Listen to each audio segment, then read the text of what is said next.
एक बार महाराणा प्रताप पुंगा की पहाड़ी बस्ती में रुके हुए थे। बस्ती के भील बारी बारी से प्रतिदिन राणा प्रताप के लिए भोजन पहुंचाया करते थे। इसी कड़ी में आज दुधा की बारी थी, लेकिन उसके घर में अन्न का दाना भी नहीं था। दुधा की मान पड़ोस से आटा मांग कर ले आए और रोटियां बनाकर दुधा को देते हुए बोली, ले, ये पोटली महाराणा को दिया।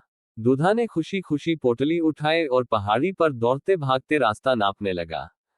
घेराबंदी किए बैठे अकबर के सैनिकों को दुधा को देखकर शंका हुई। एक ने आवाज लगाकर पूछा, क्यों रे, इतनी जल्दी जल्दी कहाँ भागा जा रहा है? दुधा ने बिना कोई जवाब दिए अपनी चाल बढ़ा दी। मुगल सैनिक उसे पकड़ने के लिए उसके पीछे भागने लगा, लेकिन उस चपल चंचल बालक का पीछा वह जिरा बख्तर में कसा सैनिक नहीं कर पा रहा था। दौड़ते दौड़ते वह एक चट्टान से टकराया और गिर पड़ा। इस क्रोध में उसने अपनी तलवार चला दी।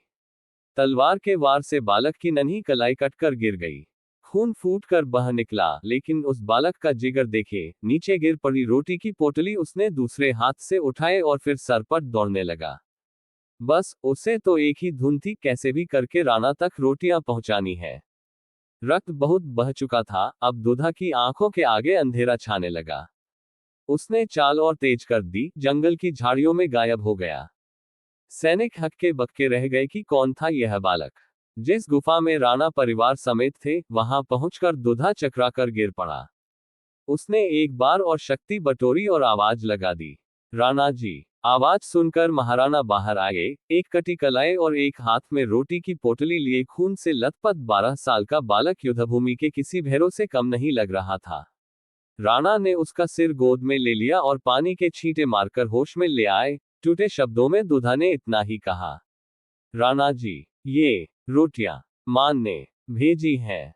फौलादी प्रण और तन वाले राणा की आंखों से शोक का झरना फूट पड़ा। वह बस इतना ही कह सके, बेटा, तुम्हें इतने बड़े संकट में पड़ने की कहाँ जरूरत थी? उद्धरण चिन्ह। वीर दुधा ने कहा, अन्नदाता, आप तो पूरे परिवार के साथ संकट में हैं। माँ कहती है आप चाहते तो अकबर से समझौता कर आराम से रह सकते थे, पर आपने धर्म और संस्कृति रक्षा के लिए कितना बड़ा त्याग किया, उसके आगे मेरा त्याग तो कुछ नहीं है। इतना कहकर वीरगति को प्राप्त हो गया दुधा। राणा जी की आंखों में आंसू थे। मन में कहने लगे, धन्य है तेरी देशभक्ति, तू अमर रहेगा मेरे बालक, तू अमर रहेगा।